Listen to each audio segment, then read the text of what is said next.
यांच्या प्रतिमेचं पूजन या अमोघ वाणीतून आम्हाला मंत्रमुग्ध करावं. माननीय सचिन दादा धर्माधिकारी.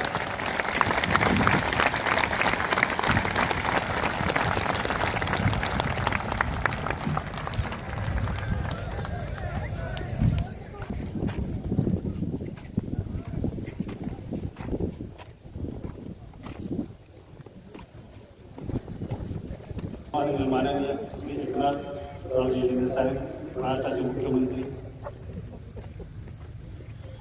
माननीय केंद्रीय मंत्री भगवान चरणा,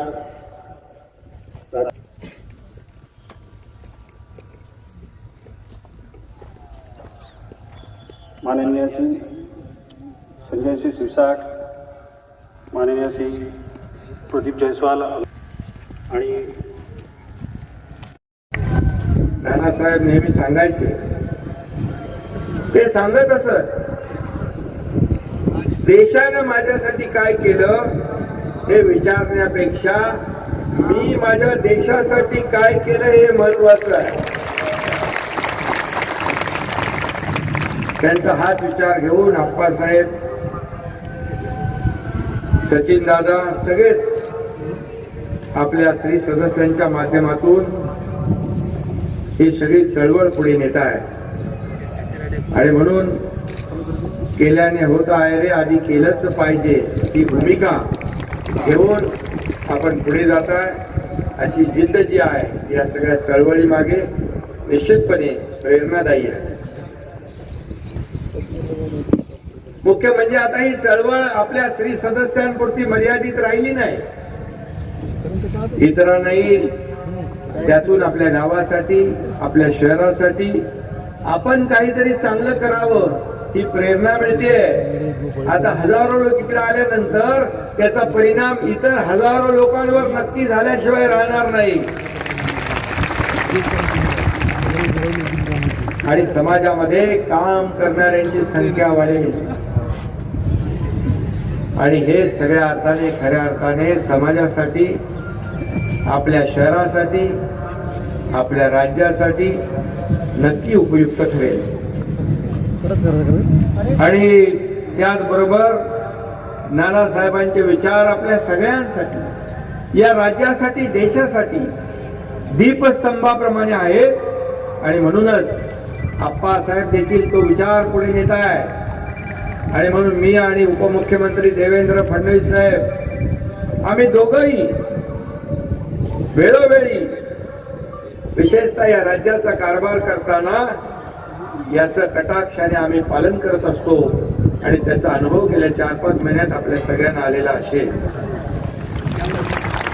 देव, देश आणि धर्म ही त्रिसूत्री नानासाहेबांसाठी अतिशय महत्वाची होती. आम्ही देखील त्रिसूत्री पाळण्याचा कसोशीने प्रयत्न करतोय. आणि म्हणूनच हे सर्वसामान्य लोकांचं सरकार, लोकांचं सरकार, लोकांसाठी स्थापन झालेलं सरकार या ठिकाणी लोकांसाठीच काम करेल हे देखील मी या ठिकाणी सांगू इच्छितो. मी एवढंच सांगेन की जो काय सरकार सर्वसामान्यासाठी न्याय देण्याचं काम करतंय, या राज्याचा सर्वांगीण विकास करण्यासाठी प्रयत्न आपण करतोय. सर्वांना सोबत घेऊन पुढे जाण्याचा आपण प्रयत्न करतोय. हे सर्वसामान्य लोकांचं सरकार आहे. आज आम्ही ज्या ज्या ठिकाणी जातोय त्या त्या ठिकाणी लोकांच्या चेहऱ्यावरचा आनंद बरंच काही सांगून जातोय.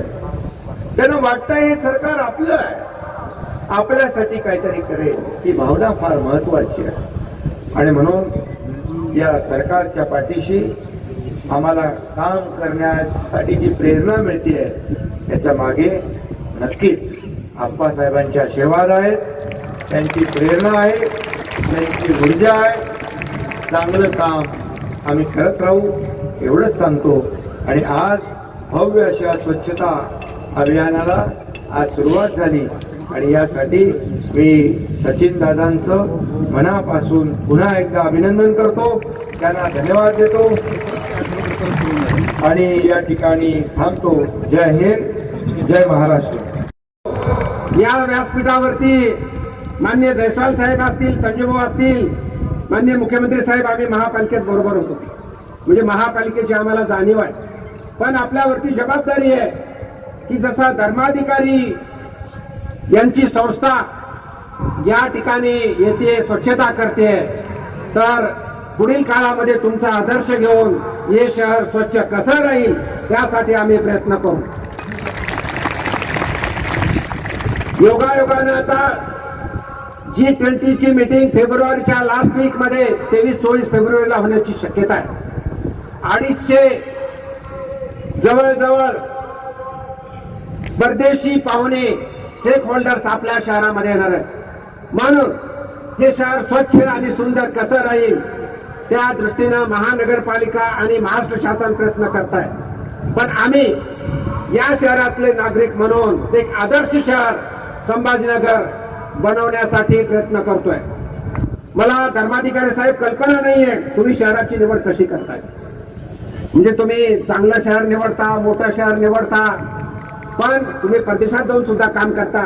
पण आम्ही तुमचा आदर्श घेऊन एक ही शहर स्वच्छ आणि सुंदर शहर करण्यासाठी प्रयत्न करू एवढं या प्रसंगी बोलतो. आणि जाता जाता सांगू इच्छितो की प्रधानमंत्री मोदी साहेबांनी प्रधानमंत्री झाल्यानंतर जे महत्वाचे 2-3 सुरुवातीलाच 2014 साली 2015 साली जे काम केलं ते स्वच्छता अभियान हे सुरुवात केली. आणि राष्ट्रपिता महात्मा गांधींचा आदर्श घेऊन स्वच्छता अभियानाच्या माध्यमातून वेगवेगळ्या शहरामध्ये एक आदर्श घडवला. माझ्या ग्रामीण भागामध्ये असेल, शहरामध्ये असेल,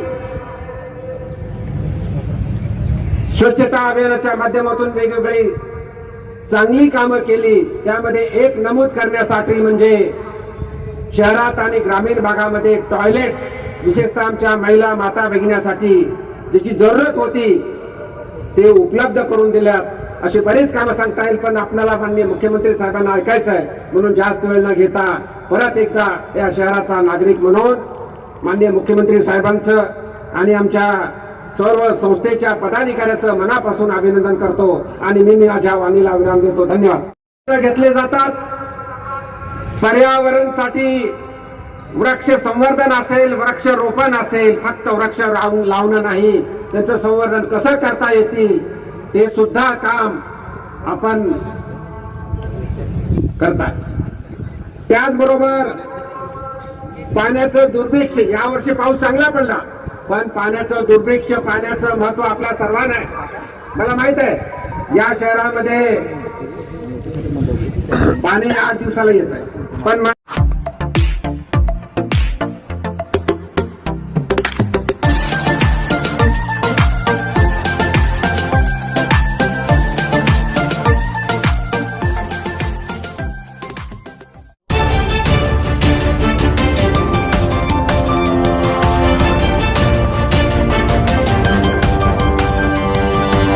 Religion.